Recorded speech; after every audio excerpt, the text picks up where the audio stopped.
look at, but things have finally been fixed. And now we can do the intros. Top left, it is the red Zerg. Go.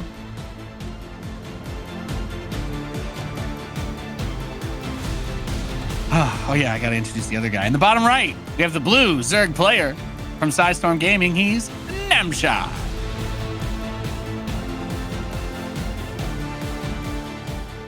I just feel better about killing overlords now when I play StarCraft because I'm actually freeing the Zerg. So that's great, you know? Yeah, you're freeing a bunch of puppies from a That's right. slave driver. That's right. That's right. And then they can all run around and spread creep somewhere where it won't hurt people. You know, that's really all they want to do. It's really all they want to do. That's basically, I mean, they don't do it in ZVZ, so maybe this isn't the best time to mention it. In ZVZ, they kind of just prefer to throw up all over each other. That's typically what Zerg versus Zerg looks like because they don't have weapons. They can really just spit at each other. That's what most of them do. Yeah, but you know, if humans had acid spit, that's 100% what we'd be doing. Yeah, we wouldn't be here. We wouldn't have made it to computers. We probably things would have gone downhill real fast if everybody had that power. Much faster, yes, indeed. But you're right. That's all they do in ZVZ is they spit on each other. Yeah. The Zerglings, I mean, Zerglings, they have like those weird hand things. The real zoom in on the model, they basically look like they have hands. The Brood War model is the worst. The Zergling model. They got tiny hands, literally tiny hands, guys. This is I'm gonna break someone's brain again because I brought up Archon feet. The whole time. You know, check out the Archon feet in Brood War, guys. Also check out the Zergling hands. They look like clown hands. When they did remaster, like 4K models, and you zoom in on the Zergling, you're like, no, go back. Yeah. Exactly. Yes. They made some. I mean, they were almost too true to the artist of 1998, but. They had to pick and choose, right? So 3-hatch versus 3-hatch. You know, as far as I've seen from both players, Ukko a lot less than Namshar. I've been casting him since God knows when, 2012. Kind of macro oriented, yeah. Yeah. So I think that's what we're gonna get here. He's been out here grinding for a crazy long time. He of course moved to North America, started competing in the region, lives here, and he's Yeah, he's had a fun little tournament. We've seen him do a couple of funky things. He's done some cheeky Nidus action in a few of the other series that we've seen, and also just kind of handling some of the madness, but not really taking that like mechanical overpowering angle. And that's why he ends up struggling against some of the higher level players that we've had in NA. But I think that's also kind of comes into he's got some other priorities and stuff that he's working on. So he's able to make it here. He's able to compete, but we haven't really seen that like top level Namshar Vold that could, you know, dumpster most American players as we usually talk about when it's EU versus NA. A couple cheeky Banelings trying to slip through, but otherwise, yeah, nice 3-base DVZ setup. And usually this just ends up with everybody going into roaches. Well, the difference is, I totally agree about your point, by the way. Namshar actually, even when he first moved to NA, I would say it was already less dominating than some people suspected anyways. In this particular game, the big difference is currently that Ukko made a decent number of lings and delayed the evolution chamber. Now that decent number of lings I don't think was too problematic. Yes, it means less drones, but that kind of is the seesaw goes back and forth of ZVZ. This is I think a bit more troubling, which is that the +1 missile is just straight up behind, right? No Chrono Boost in this matchup. So sometimes you can kind of scare your opponent, get them to make units, you make drones, it balances out. Those upgrades, you aren't really catching up anytime soon. Yeah, and it's not like a crazy lead if Namshar doesn't specifically time around using it to attack. The lair for him is only just about to finish, so it's not like this is a roach speed +1. It could be roach speed +2, since he'll be able to immediately go into that upgrade once the lair is ready. So all of this to say, there's not really that much pressure for Namshar to be taking it to Ukko in the near future. And he comes in and sees, oh, well, you're getting your lair as well. Mine just finished. So looks like I'm ahead a little bit, at least tech-wise. And that +2 attack does start up with his roach speed. You know, I know they're both scouting each other, doing kind of normal things, and that's fine, but I would say this is almost too much scouting from either side. You know, we see, I think the European Zerg's going to lock down those walls a bit neater, so there is a real question mark about when can we drone, when can we not. These guys have actually gotten full information kind of multiple times. So, I mean, they both droned pretty much appropriately. They both should be macroing. And actually, Ukko is running a little bit better, in fact. But yeah, I think that is kind of a downside for one or another. Yeah. To be like, yep, know exactly what's going on. Looked like he tried to throw another couple banelings over to the natural. Not really able to hit too much, but Namshar is loading up some baneling drops. And, well, I don't know if it's going to work. I don't really care. It's awesome, and I love to see it, Zombie Grub. That's the most important thing, right?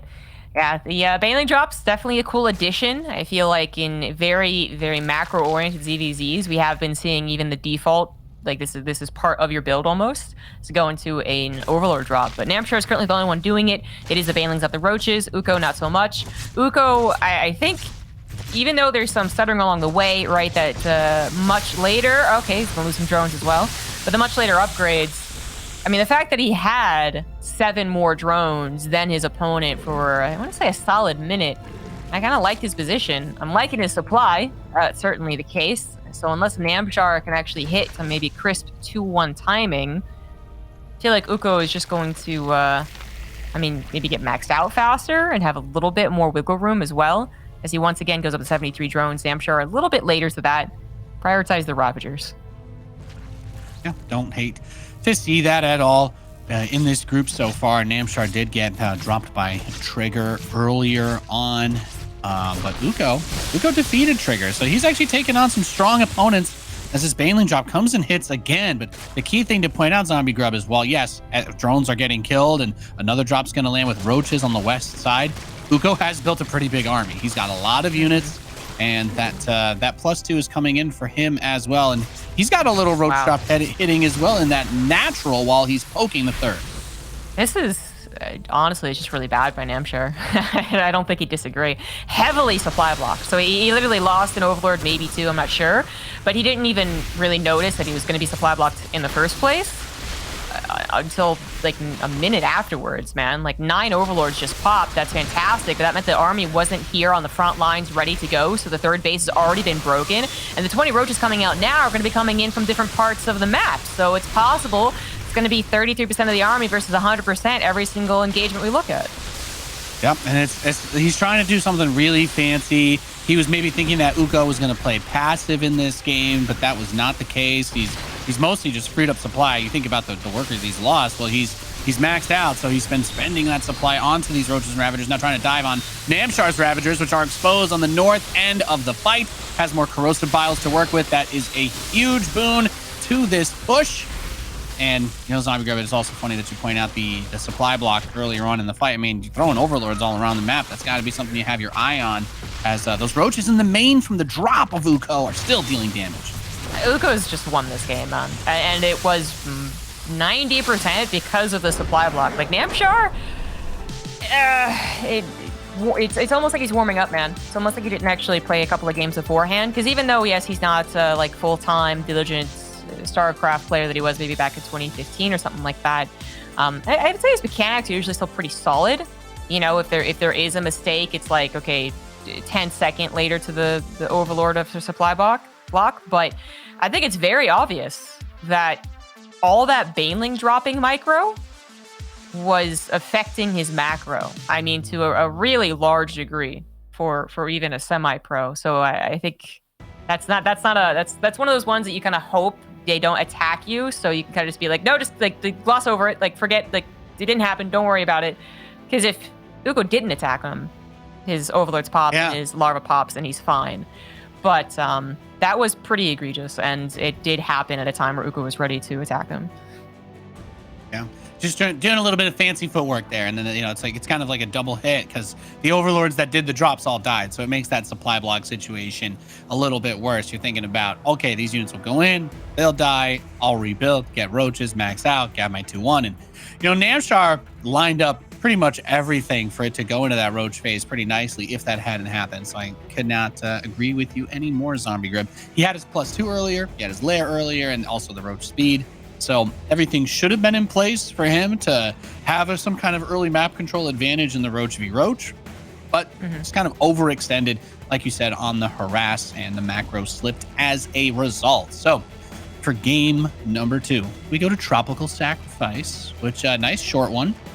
some good defensive features, but I think this map has just generally given us some pretty good games. Yeah, I think it was my first favorite map in the map pool, actually. Maybe it still is. I don't know. I actually don't think about it too much. But I've loved a lot of the games that have been shown on this map. A lot of the PDZs back in the earlier days of the map pool, I think, were happening here. So that got me all giddy because they're all like hero PDZs. For ZVZ, again, said it before on the broadcast, we just don't get to see many ZVZs in either region, actually. So it's kind of a special treat to see what this looks like between these two. Again, almost guaranteed macro players. ZVZ, I do believe, has situated itself to be a matchup where if you're going to play a best of 5, best of 7, you definitely got to throw in some Chiefs. Can't just macro, but I think for best of 3 between these two players, yeah, they're probably going to take advantage of some of the defensive prowess of Tropical Sacrifice. Yeah. One of my absolute favorites. And we're loaded in to the bottom left. We have the red Zerg player who has managed to take a 1-0 lead here. He is Ukko from Apprentice Esports. And it's top right for Storm Gaming. It is Namshar.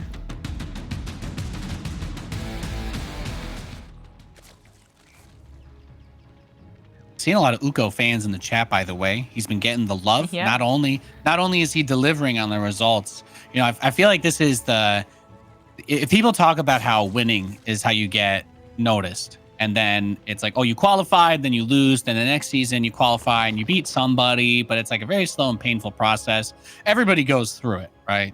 From Cyril to Estrella to now somebody like Ukko. But my other favorite side is when we have these ridiculous channel point bets and someone's like, well, Ukko is against somebody that we know that like did really well against somebody else that we know, so there's no way he's gonna win. And then you know all of a sudden some guy becomes a channel point millionaire overnight on just like a random Ukko stock squeeze, and it's just beautiful. It's just beautiful. Now you got all these people rolling around in their Twitch chat Maseratis talking about how amazing this guy is, and you love to see it. Imagine if that was a perk for winning a bet. You get like one, I don't know, whatever car you want, basically. Ride through Twitch chat. Sure, you just yeah. delete all the messages. I think that'd be awesome. I think that's why a bunch of countries like don't let you do channel point bets. Like it's like if you sub, you get them a little bit faster, but there's no way to cash them out. So I'm like, I don't know why are some people not allowed to do the chat combo? We may never have the answer. But I do agree. I see a lot of Ukko fans. I think his stream kind of low key popular at the very least. Correct me if I'm wrong. Feel free to, but I don't think we're hitting like 500, 1,000 viewers, right? But whatever we're hitting, people are liking it, and maybe Ukko just being kind of present in a lot of the community from what I've seen, what I've heard. So just generally making a name for himself, and then getting to, it seems like, add to that with performance, where you're right, usually it's like the performance first and then, oh my gosh, this guy streams and he's he's a good guy, whatever. It seems to maybe become a little bit of the opposite here for Ukko, who already was getting a couple of fans, I think last season or maybe it was before, but anyways, but now of course even more, as well as actual results. So this win would be very big for his chance at the playoffs. And I actually have a lot of confidence in Ukko after that first game, which is the positive way of putting it. I guess you could also say I don't have a lot of confidence in Namshar.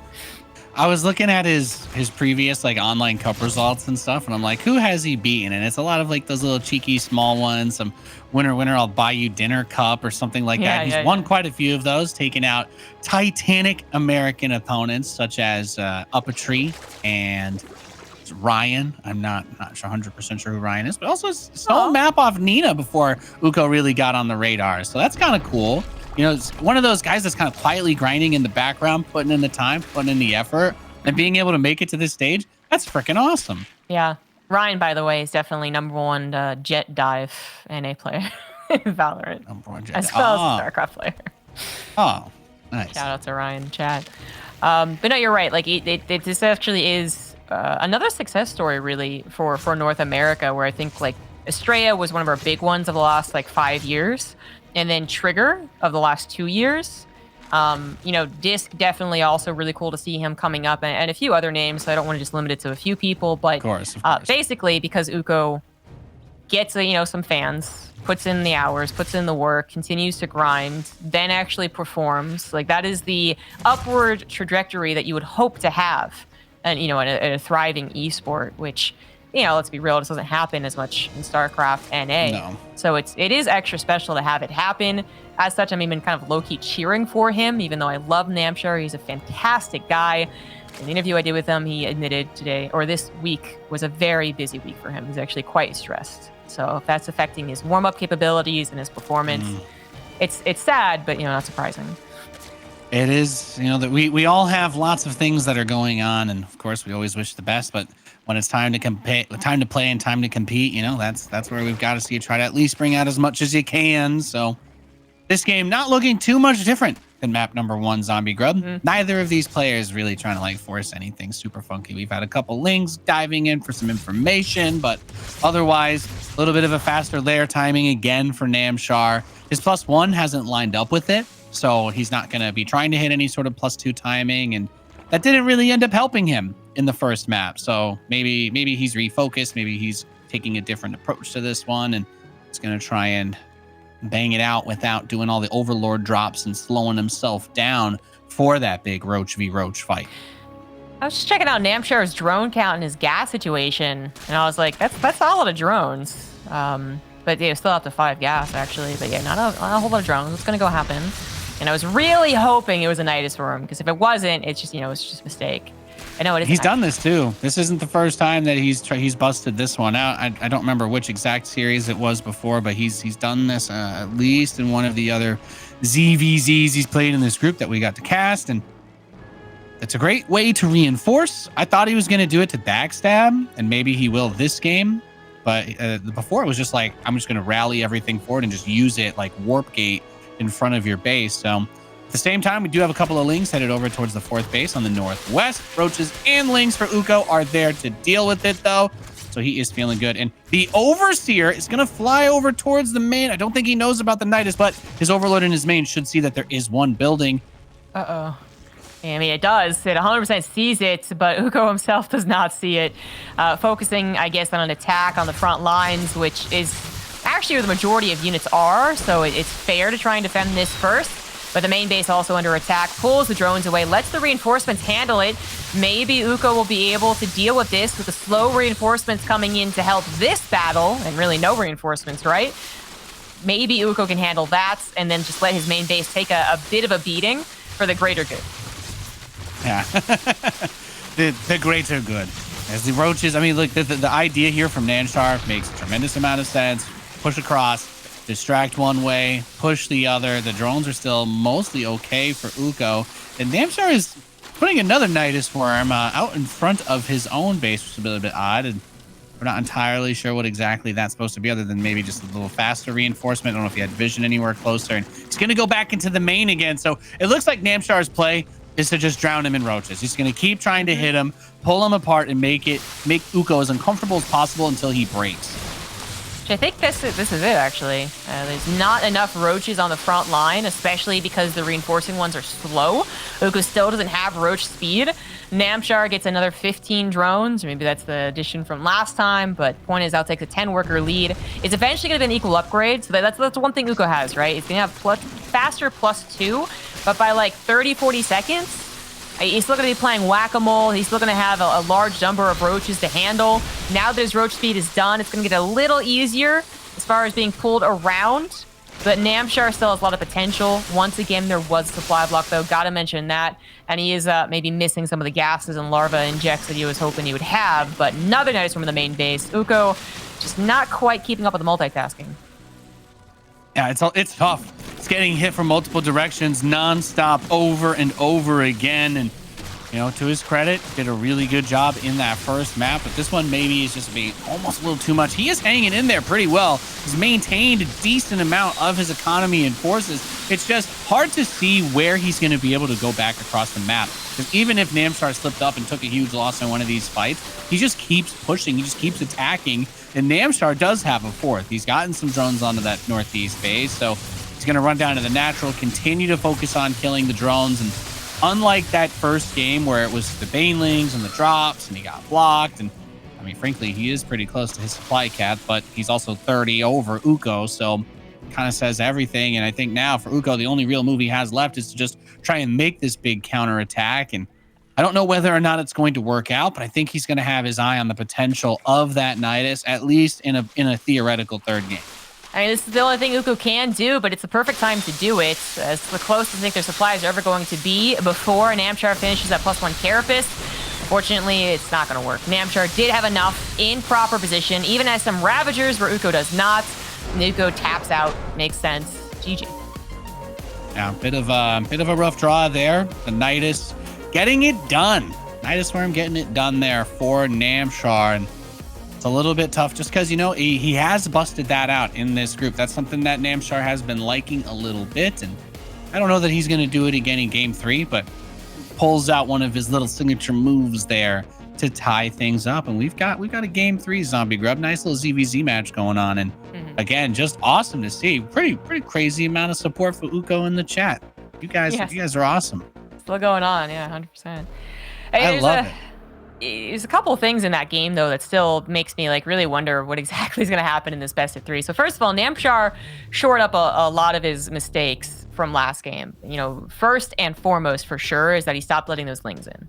Because if it was the first game, there's like 3 or 4 lings, and they definitely would have seen the Nidus Worm, but he made sure that the wall was plugged. So that was definitely most important because the Nidus Worm was the build.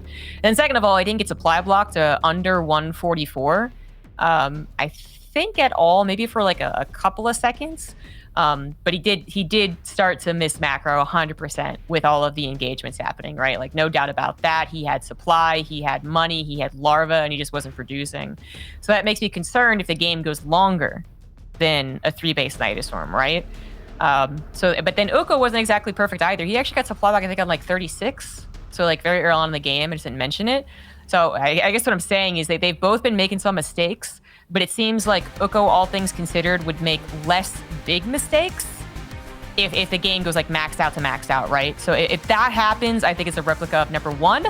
If Namshar has other timing attack in mind, he might actually look better and take game number 3. Yeah, and this is going to be an important one then, whereas we've been talking about it.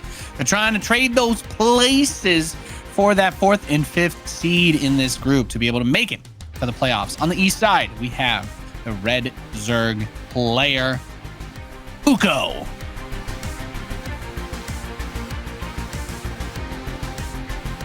In the bottom left for Psystorm, he is Namshar.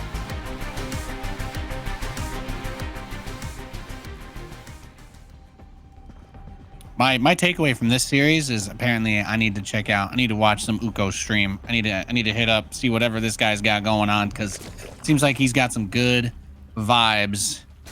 And will that be enough to get it done here? This map is going to be another great one for the drops, so maybe that comes in a little bit more. Hard to guess.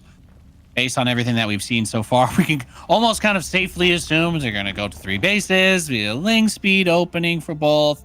They'll get a baneling nest. They'll try to do, you know, it's like that back in the day, every single ZVZ was ling bane, and the people that didn't want to do it, they still like kind of half-heartedly did it. They're like, I'll make 2 banelings so that you can't just like ling all in me. And the other guy's like, yeah, I'll make 7 lings so you make banelings. But they're both like, we don't actually. It's like 2 dogs on, right, when they're like being held right a foot away from each other, like they want to go at it, but then you let them go and they're just like, yeah, no, we don't actually want to do that. So then they go to roaches. The gif of the dogs barking over a fence, and then the camera pans to their right and the fence ends. Yeah, they could like easily attack each other. Yeah, like no, we both prefer to stay on our side of the fence, just shouting as if we're on the internet and yes, discussing something that doesn't matter. Yeah, exactly. That was a lot of earlier days CVZ, and that still plagues the ladder, I can tell you that. But usually, especially when the players kind of are little, you could argue almost too stylistic, you know, like these two are almost too dependable to talk about their macro. There's that guy out there whose goal is to try to apply for like the Guinness Book of World Records and have the most StarCraft games ever played. And there's a little asterisk there. He's like, well, you know, see, I just one base speedling all in every game, every matchup, just because I want to get this record and prove how great I am at StarCraft. Someone's like, I'm not really sure that's what you're implying. Yeah. Yeah. But it is what it is, I guess. As everything is kind of proceeding the way that we predicted. So pretty chill, pretty cash money. Nice NA series to start us off here. But still, just all of that aside, whoever wins this specific game, you're kind of punching that ticket to the playoffs. So this is still a really important one, and it's not the absolute final match, but it is certainly the one that you want to have under your belt if you're Ukko, because he's already in that advantageous position. So this is just one of those things that would really, getting up to 4-2 would actually put him into that third spot competitively, and then the series against Vindicta becomes third versus fourth instead. Yeah, so it's definitely the crux of the issue is that this is stress. This is the ticket to the playoffs, and it's do or die in game number 3. So Ukko started off very strong. Namshar fought back. If I was coaching Namshar, I think I would 100% again suggest a timing attack on 3 bases, just because I am still very worried about his macro potential. But right now, it's kind of about those lings. Ukko has enough that a counterattack, I think, would be in order. It's not that you think a counterattack's going to do very much, just kind of like the ebb and flow of ZVZ, right? Oh, and he should definitely be piling on some pressure, just because you want to kind of keep up appearances. It's actually +1 melee, not a Roach Warren. So it's actually very interesting. Is he going to do an all-in from this? Like not a Carapace, but a melee instead? I love to see this. These styles are so much fun to watch. Like I think that back in the day, this was not quite as common, because we do have a couple of these cheeky lings from Namshar going in and try beta Baneling. This is that dog barking phase, by the way, where it's not the full commitment just yet. He's actually going roaches. And Namshar's lining this up for his +1. He's not getting the lair. He's not going for it. He just wants to do +1, roach, and then I guess whatever money he has might go into lings behind it. But that makes this kind of a tenuous situation, because he's going to 2-shot the lings of Ukko. Ukko's strategy is naturally going to revolve around lings because of the melee. But if Ukko survives long enough to get that +1, then the lings can kind of rip the roaches to pieces. So it's going to get very awkward very quickly. I mean, I just don't think this is very good by Ukko. Like if this is a straight up macro game, if you really are assuming that your opponent is not going to do anything, they are just going to get up to 4 bases and get roaches, you know, as needed, then I could see how supercharged lings even later on in the game could be quite useful. But there's a couple of reasons why I don't like it. It's not because he's losing the game right here, right now, guys. That is part of it. It's because it's late. It's later than the +1 missile, which we know is more important because it takes that kill shot away from killing lings. So Namshar is like, he's prepped against a ling-based guy. This is the upgrade that matters the most for Namshar. And then because Ukko wasn't particularly quick to the +1 melee, it's not like his lings were all that useful. Now, last second reinforcements, a spine crawler building as well, and Namshar just not having any speed, right? Means that Ukko is going to hold, you know, besides from like a kind of awkward start. But I still really wonder what this means for the entire game. Are those lings actually going to be useful? Are they going to make up for a 17 worker deficit? He needs them to. And well, one thing you can do, a little bit behind on the drones anyway, right? He's going for the Spire. So that's not the worst option to take. Namshar is ahead on drones, but he just built those while that attack was happening. So Ukko will be able to respond. Namshar's going to have to build some more units, and even if a couple of these links can get to the drones, that +1 melee can turn things around quickly as far as the damage is concerned, because they are on that even base count. So Ukko pushing forward through Namshar's army as it continues to retreat. I'd love to see him try to peel a few of these off to focus on the drones, but he's ready to just trade army versus army. And the only thing I don't like about that, Zombie Grub, comes back to the upgrades. I mean, Namshar's roaches are better. So if you're going to trade your roaches as Ukko, you don't want to trade them for the other roaches here. You'd maybe try to trade for a few of the drones. And interestingly enough, Namshar also starts his fire, but he's getting +2 missiles. So yeah, he's opening up an opportunity. You know, you can just make 7 mutas and then be like, yep, we're done. Which he shouldn't do actually in this game. But yeah, that's I'm not surprised to see on a 3-base Zerg necessarily, one who is pretty sure they're going to live through that counterattack. Ukko, I mean, I think it's clear now that his plan was to go into I would say later +1 melee, because we see that as a fast upgrade so much more often, right? Yes. But anyways, and then going to mutas, which fine. If you want to play a Ling muta game against the guy on a big map like Data C, yeah, okay. It just is unfortunate that he went up against a guy planning a 3-base timing, who is, again, pushing in already. The mutas are not ready to go, so evacuation is necessary. Ukko, I think, had preconceived notions of how Game 3 was going to go, and they didn't go that way. Yeah, unfortunately. Just tough draw there. The +1, like you said, on the melee, just never really got to provide the value that I think you were looking for. And while the Mutalisks are out, this is like that conversation we have when there's 30 roaches in your base and you have a Banshee. Yeah, so you will theoretically kill these over a long enough period of time, but you're going to lose everything else. Now, the Ling counterattack during this, still very cute. A lot of drones should go down in Namshar's base. He has more roaches going over there, though. But the problem, again, is it still takes a little bit of time to get through all of this, and he is eventually chewing it out. But at the end, it's 25 drones for Ukko, and Namshar just finished another wave as he cleans the Lings up. He's up to 53, so you're at half the workers of your opponent.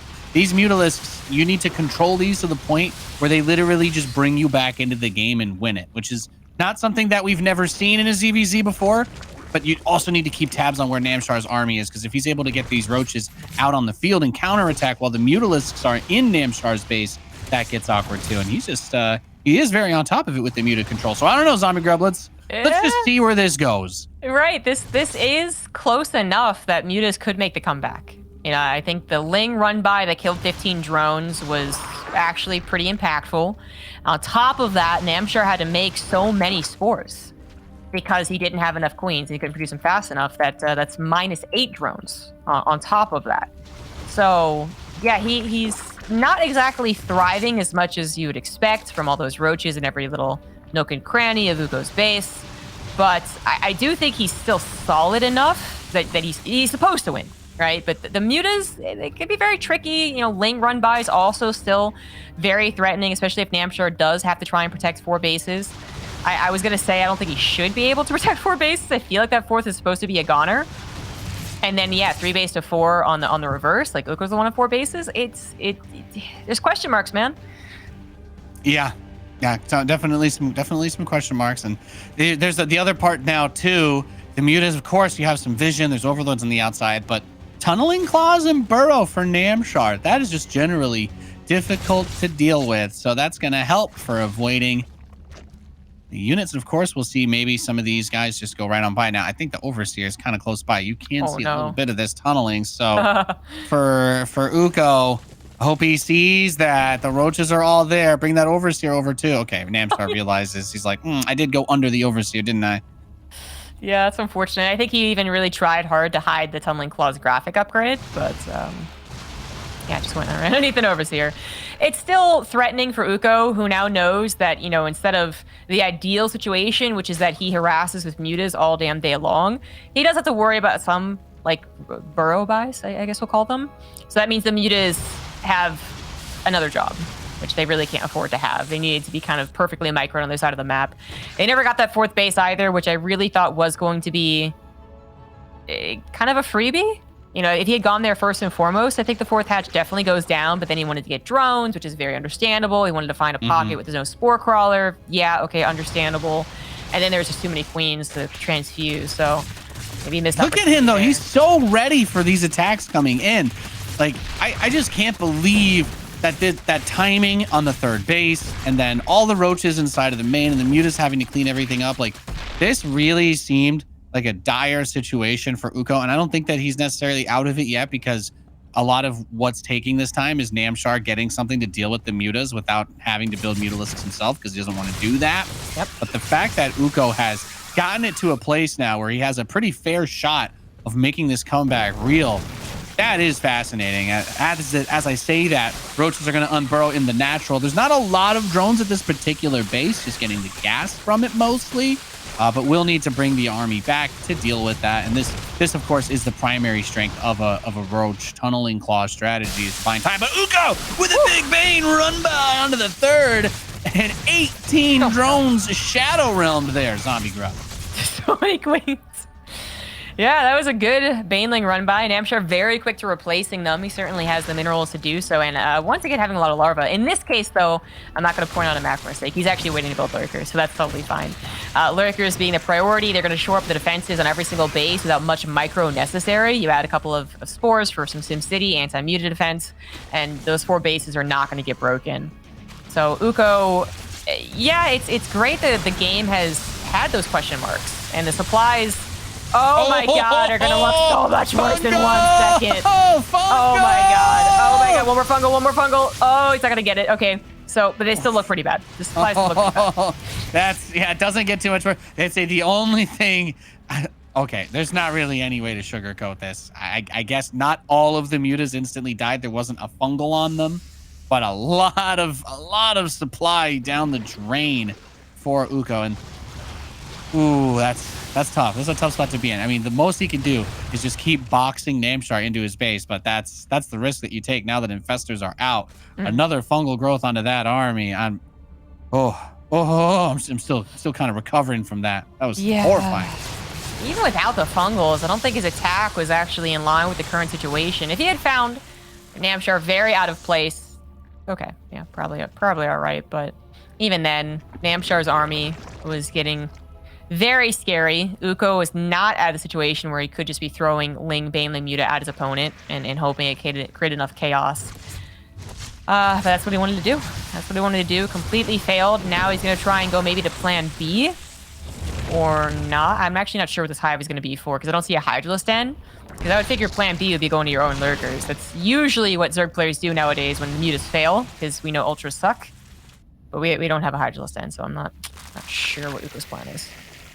Oh, well, I think we're bearing witness to it right now. He's going for the, I can't say so many Banelings. 25 is a lot, but it's not quite the roll over your whole entire army number. And it's also quite terrifying to think that Banelings are the ace in the hole against somebody that has 6 lurkers. But I suppose that's just the way things are right now. And going up to 12 lurkers is Namshar. So slows himself down a little bit, but there's another fungal landing on some of the mutas, and those Hydralisks, if they don't have to worry about the Banes, they can do a lot versus those mutas. And a great drone split from Namshar is going to save him from that push. But dire straits. I mean, Ukko's army looks fun, looks cool. It's very fast and mobile, but head to head against the lurkers and the infestors and the hydras, it's hard to see how you stop this push from Namshar. You don't. You really don't. Just try to buy time, get to a better technology, and he did decide to go into ultras, which that though is definitely caster bias coming in. I really didn't give any credit to ultras because they've been known to throw these types of games so much. Not that it'd be a throw. I mean, Ukko's still trying to come back, but I don't know. They were like, oh, the fungal again, and there's the biles. The hydras are left alone. Those roaches split away or just moved away, whatever. So most of the hydras did die, but Namshar pretty quick to reinforce. Ukko, he had a lot of very tough decisions to make in this game. Very tough. Maybe going into a aggressive stance, but then actually going into like your own lurkers could have baffled Namshar enough to work, but you will always say that there's just nothing that was kind of supposed to work here. Ukko was behind from the roaches in his main base. Yeah, the strength of this type of play would have been to keep Namshar trapped in his own base, but I think as soon as that first big fungal hit and the mutas started to get picked off and he realized, okay, he got a little bit scared about making that attack, and Namshar,